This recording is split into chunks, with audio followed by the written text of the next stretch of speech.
Today we're going to talk about, for a moment here, we're going to talk about the slap. Let me just ask you, how many of you are left-handed?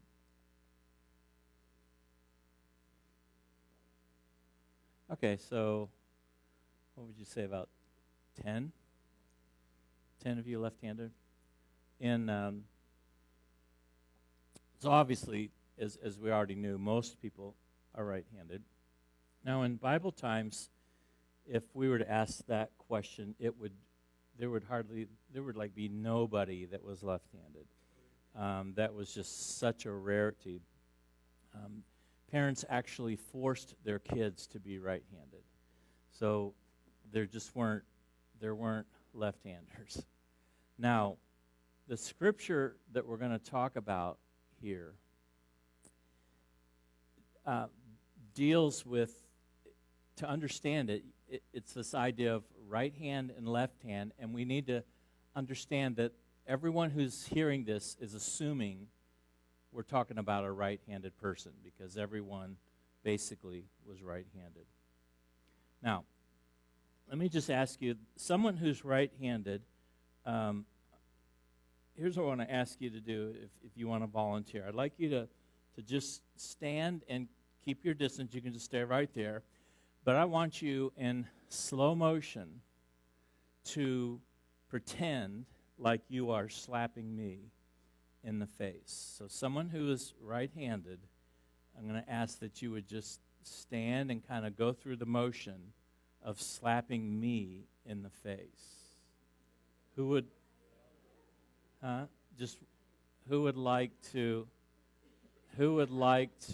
a right-hander who would like to go through this motion? You want to just go ahead and stand, and I want you just in slow motion slap me in the face.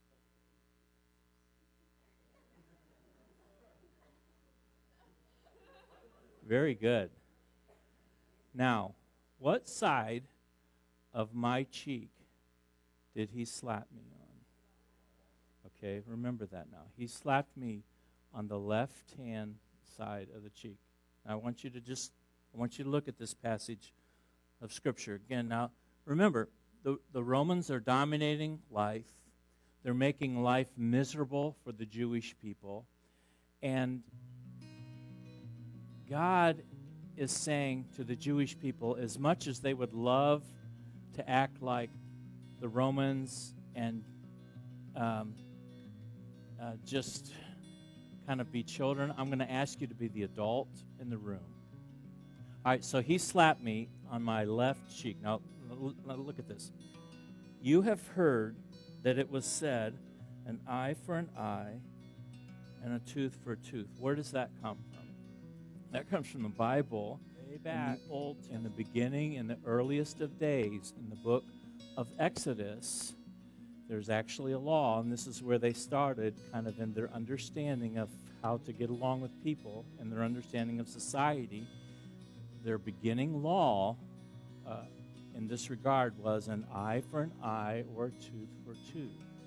In other words, if Lucas slaps me on the cheek, then I am able to just slap him also. I mean, that's just the way it is. So if he slaps me on the right cheek, then I could turn around and hit him just as hard on his right cheek. And this was the earliest way of kind of getting along with people. So it says, you heard, it once was said, an eye for an eye and a tooth for a tooth. But I tell you, do not resist an evil person. If anyone slaps you on the right cheek, turn to them the other cheek also. Now remember, what cheek did he hit me on? That this crowd, they are assuming everybody's right-handed. They're assuming everybody would do just like what Lucas did. And what normally you would do with a four-handed slap is you'd slap a person on the left cheek. But he says, now, if someone hits you on the right cheek, and why was that? Because in Roman culture, in the Middle East culture, there was actually a difference in the way that you slapped people. And if you slapped people like he naturally did, I didn't have to tell him how to slap. He naturally slaps like we would slap, and that's to hurt someone with the right hand. You wind up and you hit them on this side. But in that culture, if you wanted to insult someone and make them feel inferior, you would backhand them. And Lucas, stand up and backhand me now, okay?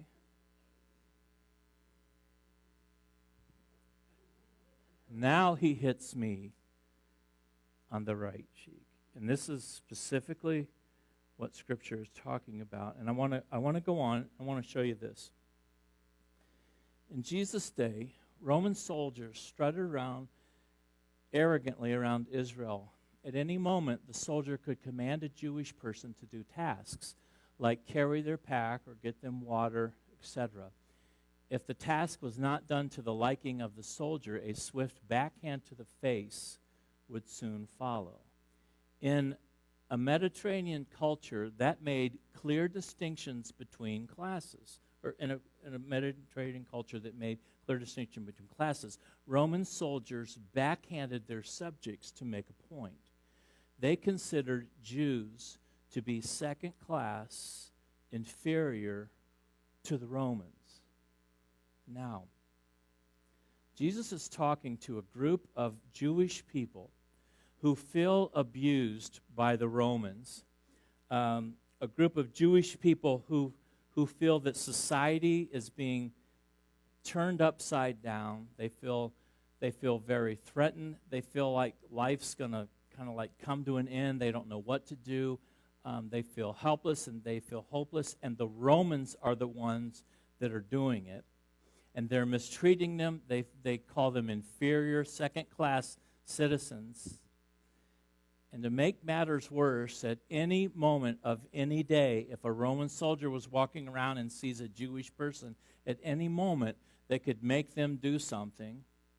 And then if they didn't do it right, they would backhand them and they would hit them on this side, the right-hand side of the cheek, and it was to say, you are inferior. All right, so look at where we came from. In the Old Testament, in Exodus 31, we came from this scripture that said, if anyone slaps you in the face, remember now we're talking about children.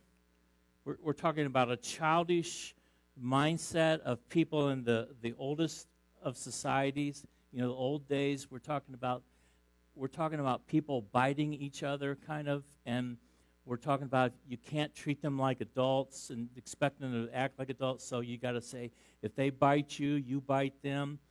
If an eye for an eye, a tooth for a tooth, this is where we started. Now, look at how far Jesus is coming here, and he is saying, okay, we're not even talking about if somebody hit you in the face to hurt you. We're not even talking about that. Now we're going as far as saying, even if somebody insults you and treats you as though you are a second-class person and you don't matter, and they insult you with their words or their actions, even then, I'm going to tell you to act like an adult, to act like the adult in the room. I am the adult in the universe. I want you to be the adult in the room as my people. So even if you get backhanded by a Roman, I know you want with everything in your power to backhand them back, because that's what the childlike law said way years ago. But I'm upgrading that, and I'm saying instead of that, I'm going to say, no, turn the other cheek. So if Lucas slaps me, he slaps me on this cheek, or actually if he backhands me on this cheek, Jesus is saying, but I want you to be the adult in the room, and I want you at that moment to turn and say, if you're going to be that way, hit me again on this side. Now, what happens in that moment? What happens? Well, for one thing, in that moment when somebody acts like the adult, it kind of causes the one person who is acting like a child and hitting you to sort of take an inventory, hopefully, of their life and their actions and say, well, look what this person is doing. They're actually behaving like an adult. And it gives them the opportunity, they may not take it, but it gives them the opportunity to think differently and to kind of grow up a little bit. So in that moment of you taking the backhanded slap or the insult or the bad words or whatever, and in that moment of you turning and saying, okay, I'm going to be calm, I'm going to act like an adult, I'm not going to hit you back, I'm going to take a breath, and then the strength that Christ gives me, I'm going to have power under control, and I'm going to allow you, if you must act like a child, I'm going to allow you to do it again. And in that moment, there's a chance for them to grow up. Let's take the other angle of this. Let's say instead, now you don't want to do that, so you slap them back. You backhand them back instead of being the adult in the room. Instead, you backhand them.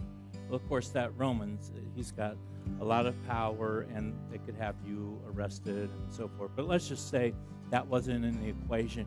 So let's just say friend to friend or non-friend. You have somebody in your life who backhands you, and they insult you, and they belittle you. You have two choices. You could be the adult in the room and say, I'm going to have power under control, and I'm going to allow the adult in the universe to let me breathe and act like an adult and turn my face and kind of challenge them to grow up. Or I could hit them back. And what happens now, if you take the second thing and you hit them back, it keeps the cycle going. When you hit them back, what are they going to do? At some point, they're going to hit you back. They're going to wait for a moment, and they're going to hit you back. And then what are you going to have to do? You're going to have to think through this again. Am I going to turn the other cheek and get it over with, or am I going to hit them back? And on, it keeps the cycle going. And so Jesus says, for the sake of your sanity in relationships, be the adult in the room and just let it in there. If you have to kind of be downgraded, for my sake or whatever, for the fact that you're acting like an adult, go ahead. I'll bless you, but it will end the cycle. Otherwise, it'll just keep it on going. So in the context here of Jesus talking to a group of Jewish people, the Romans are slapping them on they're backhanding them on the face. They're belittling them. They're treating them terribly. They want with everything in their might to revolt. They want in everything in their might to take this big crowd and do something mean and violent toward the Romans. And Jesus says, no, I'm going to ask you to be the adult in the room and through your actions encourage them to grow up. Now, this is in the very same talk, just a little bit, just like 2 minutes later. He says this. Jesus says, now you've heard it said, this isn't from the Bible, by the way. This is just what they had been taught since they were children.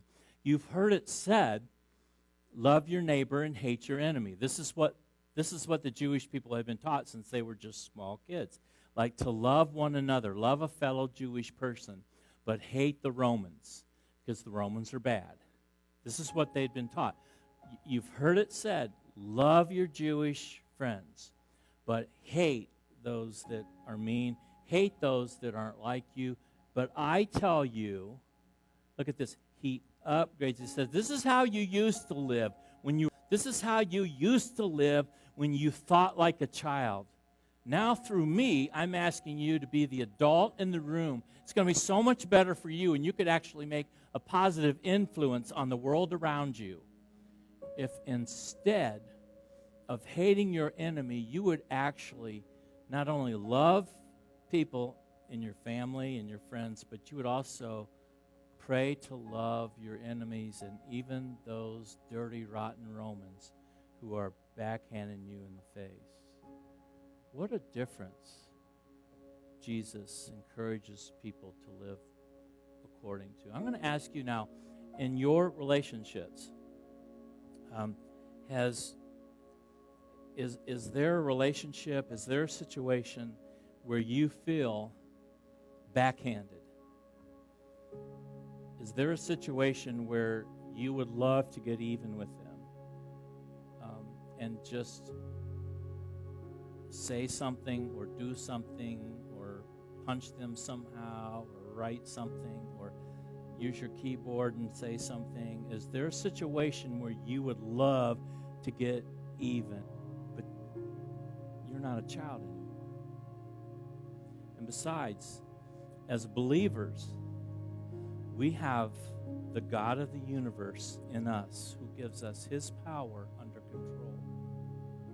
He gives us the power to act differently. So I'm going to ask you in that situation, if you would love to get even, what you're going to do is you're going to keep the cycle going if you do. So you send that text or you make that phone call or you say this little juicy bit of gossip about that person that you know eventually is going to get back to them, and it feels so good when you get to slap that person or backhand them, but it's going to keep it going. You know how it works, and they'll continue to do it to you eventually, and at some point you're going to have to be the adult in the room just for your own sanity. And Jesus is saying, just go ahead, do it now. Take a little pain in the face, take a little bit of abuse, but get it over with. And in the process, you will give them the opportunity to sort of think through the fact that they really are acting like a child. And they can see demonstrated in your life that this is how an adult acts. Jesus is saying, be the adult in the room.